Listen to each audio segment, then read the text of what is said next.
Hi dears, welcome back. This is our second online class for Bridge course for our core paper Introducing Literature. As part of our Bridge courses, we have been discussing history of English literature.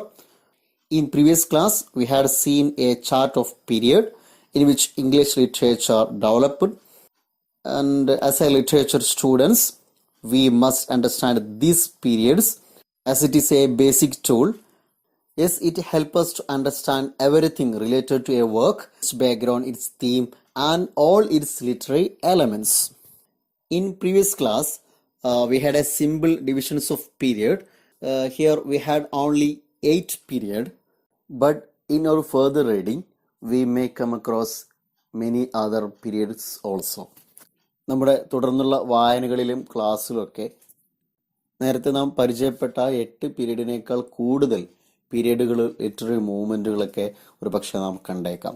അപ്പോൾ കൂടുതൽ confusion ഉണ്ടാവും എന്ന് മനസ്സിലാക്കി നാം കഴിഞ്ഞ ക്ലാസ്സിൽ പഠിച്ച ആ പീരീഡിനെ ഒന്ന് മോഡിഫൈ ചെയ്ത് ഇംഗ്ലീഷ് ലിറ്ററേച്ചറിലെ ഏറെക്കുറെ എല്ലാ പീരീഡിനെയും ഉൾക്കൊള്ളിച്ചുകൊണ്ട് അവതരിപ്പിക്കുകയാണ്. So instead of previous period chart, this detailed period divisions will help you to understand every literary work. ഇപ്പോൾ കഴിഞ്ഞ ക്ലാസ്സിൽ നാം പറഞ്ഞതും ഇപ്പോൾ ഇവിടെ പറയുന്നതും തമ്മിൽ കൺഫ്യൂഷൻ വേണ്ട. അപ്പോൾ കഴിഞ്ഞ ക്ലാസ്സിൽ നാം പരിചയപ്പെട്ട 8 പീരീഡുകളെ ഒന്നുകൂടിയും ഡീറ്റെയിൽ ആയിട്ട് ഡിവൈഡ് ചെയ്താണ് ഇവിടെ അവതരിപ്പിക്കുന്നത്. അപ്പോൾ ഇങ്ങനെ നാം ഇവിടെ പറഞ്ഞില്ലെങ്കിൽ തുടർന്ന് നമ്മുടെ ക്ലാസ്സിലൊക്കെ കേൾക്കുന്ന വളരെ ഇമ്പോർട്ടൻ്റ് ആയ പീരീഡ്സ് മൂവ്മെന്റ്സുകളൊക്കെ ഇത് ഏത് പീരീഡാണ്, ഇത് ഏതിൻ്റെ ഭാഗമാണ് എന്ന് മനസ്സിലാക്കാൻ കഴിയാതെ ആ കൺഫ്യൂഷനിലാവും. അപ്പോൾ അതുകൊണ്ടാണ് വളരെ ഇമ്പോർട്ടൻ്റ് ആയ ചില പീരീഡിനെ ഉൾപ്പെടുത്തി ഈ ലിസ്റ്റ് ഒന്ന് മോഡിഫൈ ചെയ്ത് ഇവിടെ മാറ്റി അവതരിപ്പിക്കുന്നത്. ഒരുപക്ഷെ ഇതിൽ കൂടുതൽ പീരീഡുകളും ചിലപ്പോൾ എവിടെയെങ്കിലൊക്കെ നിങ്ങൾ കണ്ടേക്കാം. അപ്പോൾ അതൊക്കെ ഇതിൻ്റെ കീഴിലൊക്കെ ആയിട്ട് വരുന്നതാണ് എന്ന് കൂടെ മനസ്സിലാക്കുക. അപ്പോൾ ഇതിലെ ഓരോ പീരീഡിൻ്റെയും പേരുകൾ, അതിൻ്റെ സ്റ്റാർട്ടിങ് ആൻഡ് എൻഡിങ് ഇയേഴ്സ്, ആ ഒരു പീരീഡിൽ വന്ന പ്രധാനപ്പെട്ട വർക്ക്സ്, അതിൻ്റെ ഓതേഴ്സ്, അത്തരം വർക്കുകളിലെ ഫീച്ചേഴ്സുകൾ, പൊതു സ്വഭാവങ്ങൾ, ഇതൊക്കെയാണ് ജസ്റ്റ് ഒന്ന് മനസ്സിലാക്കി പോവേണ്ടത്. അപ്പോൾ കഴിഞ്ഞ ക്ലാസ്സിൽ പറഞ്ഞതുപോലെ ഇപ്പോൾ നമ്മെ സംബന്ധിച്ചിടത്തോളം വളരെ കൃത്യമായി ഡീറ്റെയിൽ ആയി പഠിച്ച് ഒരു എക്സാമിന് ഒരുങ്ങുന്നത് പോലെ പഠിക്കേണ്ട ആവശ്യമൊന്നുമില്ല. തുടർന്നുള്ള ക്ലാസ്സുകളിലൊക്കെ നമുക്ക് ഇതൊരു ആവശ്യമായൊരു ഒരു ബേസിക് സോഴ്സ് ആയിട്ട് വരും. അതുകൊണ്ട് നമുക്ക് ആവശ്യമുള്ള ഏത് സമയത്ത് എടുത്തു നോക്കിയാലും കിട്ടാൻ പറ്റുന്ന രൂപത്തിൽ, മനസ്സിലാൻ പറ്റുന്ന രൂപത്തിൽ ഒന്ന് നോട്ടിൽ പോയിന്റ് എഴുതി മുന്നോട്ട് പോവുക. Okay, now let us see the periods of English literature. Here the first period, 450 to 1066. This period known as Old English or Anglo-Saxon period. കഴിഞ്ഞ ക്ലാസ്സിൽ ദ ക്ലാസിക്കൽ പീരീഡ് എന്നൊരു പീരീഡ് നാം പരിചയപ്പെട്ടിട്ടുണ്ടായിരുന്നു.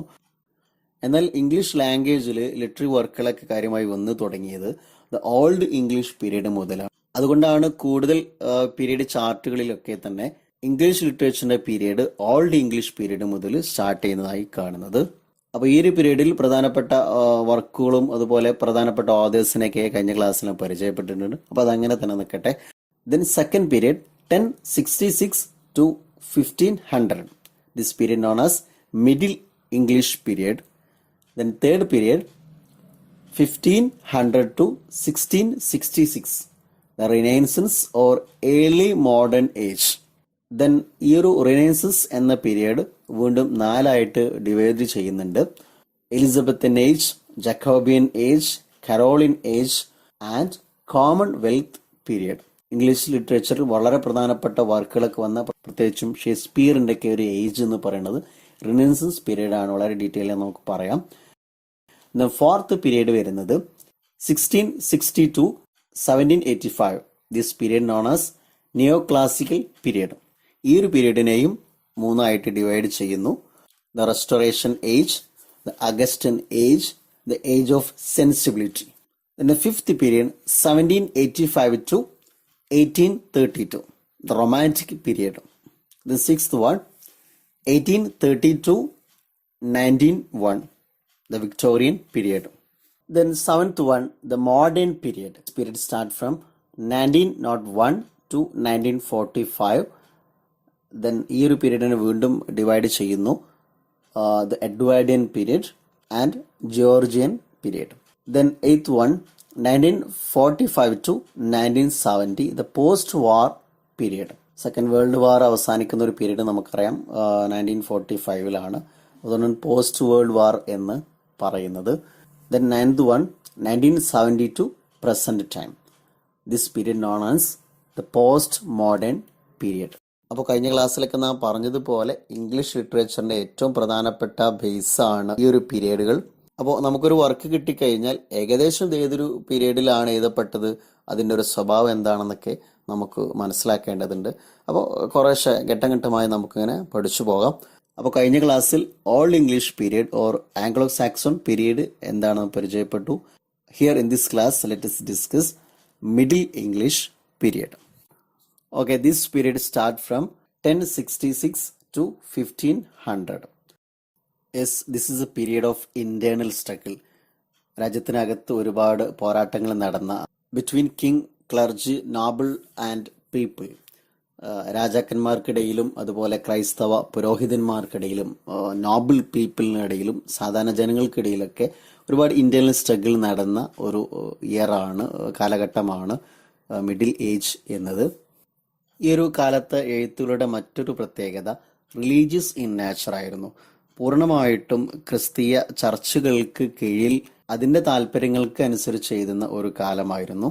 ആ കാലത്തിലെ വർക്കുകളുടെ സബ്ജക്റ്റുകളൊക്കെ തന്നെ ചർച്ച് ബേസ്ഡ് ആയിരുന്നു. Next, huge transition in language, culture and life style of England. ഇംഗ്ലണ്ടുകാരുടെ ഭാഷയിലും കൾച്ചറിലും അതുപോലെ മൊത്തം ലൈഫ് സ്റ്റൈലിൽ തന്നെ ഒരു മാറ്റങ്ങൾ, മുൻകാലങ്ങളിൽ നിന്നും കാര്യമായ മാറ്റങ്ങൾ ഉടനീളം കണ്ട ഒരു കാലമാണ് മിഡിൽ ഏജ്. ദെൻ മറ്റൊന്നുള്ളത് works are entirely without known authors.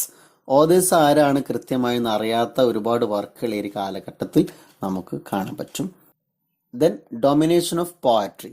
മറ്റു ലിറ്റററി സ്റ്റൈലിനേക്കാൾ കൂടുതൽ പോയട്രിയാണ് കൂടുതൽ എഴുതപ്പെട്ടിട്ടുണ്ടായിരുന്നത്. Then the grammar of middle English is much closer to that of modern English. Modern ഇംഗ്ലീഷിൽ ഇന്ന് നമ്മൾ കാണുന്ന തരത്തിലുള്ള ഗ്രാമറുകളൊക്കെ കൂടുതൽ ഡെവലപ്പ് ചെയ്തത് മിഡിൽ ഇംഗ്ലീഷ് പീരീഡ് മുതലാണ്. അപ്പോൾ നേരത്തെ നാം പറഞ്ഞതുപോലെ ലാംഗ്വേജിലും കൾച്ചറിലൊക്കെ ഒരുപാട് ട്രാൻസിഷൻ നടന്ന ഒരു പീരീഡ് ആയതുകൊണ്ട് തന്നെ ഇംഗ്ലീഷ് ഭാഷയിൽ ഒരുപാട് മാറ്റങ്ങളും പുരോഗതികളൊക്കെ ചേഞ്ചസുകളൊക്കെ കണ്ടു തുടങ്ങിയത് ഈ ഒരു മിഡിൽ ഇംഗ്ലീഷ് പീരീഡ് മുതലാണ്. മിഡിൽ ഇംഗ്ലീഷ് പീരീഡിനെ കൂടുതൽ സൗകര്യാർത്ഥം 3ആയിട്ട് വീണ്ടും ഡിവൈഡ് ചെയ്യാം. അതത്ര പ്രസക്തമല്ലെങ്കിൽ പോലും ഒന്ന് മനസ്സിലാക്കി വെക്കാവുന്നതാണ്. The early middle English. ഈ ഒരു ഏജ് 1100 മുതൽ 1250 വരെയാണ്. Then second age middle English age ആണ്. 1250 മുതൽ 1400 വരെ ആണ്. ഈ ഒരു പീരീഡ് ആണ് ജോഫ്രി സോസറിന്റെ period. The great English poet in the middle age, moreover the father of English literature. English ലിറ്ററേച്ചറിന്റെ തന്നെ ഫാദർ എന്ന് അറിയപ്പെടുന്ന ജോഫ്രി സോസർ ഇംഗ്ലീഷ് ലിറ്ററേച്ചറിനെ തന്നെ പലപ്പോഴും കണക്കാക്കപ്പെടുന്നത് ചോസർ മുതലാണ്.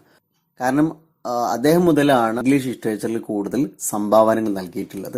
ആ ഒരു പീരീഡ് മിഡിൽ ഇംഗ്ലീഷ് പീരീഡ് ആണ്. Then late middle English period. The duration of this period is 1400 to 1500. Next, ഈ ഒരു പീരീഡിലെ പ്രധാനപ്പെട്ട ഓതേഴ്സിനെ, റൈറ്റേഴ്സിനെ ഒന്ന് പരിചയപ്പെടാം. Roger Bacon, then William Caxton, Geoffreys Chaucer, then Miles Coverdale, then Robert Gloucester, then John Gower. നേരത്തെ നാം പറഞ്ഞതുപോലെ ഈ ഒരു പീരീഡിൽ കാര്യമായി നാം ഓർത്തിരിക്കേണ്ട ഒരു ഓതറാണ് Geoffrey Chaucer, father of English literature. English ലിറ്ററേച്ചറിനെ തന്നെ ഫാദറായി ഗണിക്കപ്പെടുന്നുണ്ട് ജോഫ്രി സോസർ. അത്രമാത്രം സംഭാവനകളാണ് ഇംഗ്ലീഷ് ലിറ്ററേച്ചറിൽ അദ്ദേഹം നൽകിയിട്ടുള്ളത്. അത് പരിഗണിച്ചാണ് പലപ്പോഴും ഇംഗ്ലീഷ് ലിറ്ററേച്ചറിന്റെ പീരിയഡുകൾ സ്റ്റാർട്ട് ചെയ്യുന്നത് ചോസർ മുതലാണ് എന്ന് പറയപ്പെടുന്നത്. അതുപോലെ the greatest poet of the middle age, middle ഏജിലെ ഏറ്റവും ഗ്രേറ്റസ്റ്റ് പോയറ്റ് ആണ് അദ്ദേഹം. പ്രധാനമായും അറിയപ്പെടുന്നത് അദ്ദേഹത്തിന്റെ തന്നെ ഏറ്റവും പ്രധാനപ്പെട്ട ഒരു വർക്കായ കാൻറ്റർബറി ടൈൽസ് എന്ന വർക്കിലൂടെയാണ്. ഏകദേശം 17,000 ലൈൻസുകളിലൂടെ 24 സ്റ്റോറികളാണ് ഈ ഒരു വർക്കിൽ പറയുന്നത്. മോസ്റ്റ് ഓഫ് ലൈൻസ് വേഴ്സിലാണ്, പദ്യരൂപത്തിലാണ്. എന്നാൽ പ്രോസിലും ചില ലൈൻസുകൾ ഇതിലുണ്ട്. And his other works are the book of the duchess, the house of fame, Anelida and Arcite, the parliament of fowls, Troilus and Criseyde, then the legend of good woman, then short poems, and ABC, the complaint of Mars, the complaint of his lady, the complaint of Venus, fortune, truth. Okay, അപ്പോൾ ഇത്രയാണ് middle ഏജിനെ കുറിച്ച് പറയാനുള്ളത്. പിന്നീട് നമുക്ക് ആവശ്യമുള്ള സമയത്ത് നോക്കിയെടുക്കാൻ പറ്റുന്ന രൂപത്തിൽ ഇതൊന്ന് നോട്ടാക്കി വെക്കുക. ഇതിൽ പ്രധാനപ്പെട്ടത് എന്ന് തോന്നുന്ന കാര്യങ്ങളൊക്കെ നിങ്ങളൊന്ന് ഓർത്തു വെക്കുകയും ചെയ്യാം. ഓക്കെ, നെക്സ്റ്റ് റെനൈസൻസ് എന്ന പീരീഡ് വളരെ ഇമ്പോർട്ടൻറ്റ് പീരീഡ് ആണ്. അപ്പോൾ ഡീറ്റെയിൽ ആയിട്ട് നമുക്ക് അടുത്ത ക്ലാസ്സിൽ പറയാം. അപ്പോൾ okay, let's wind up here. Thank you. Have A nice day.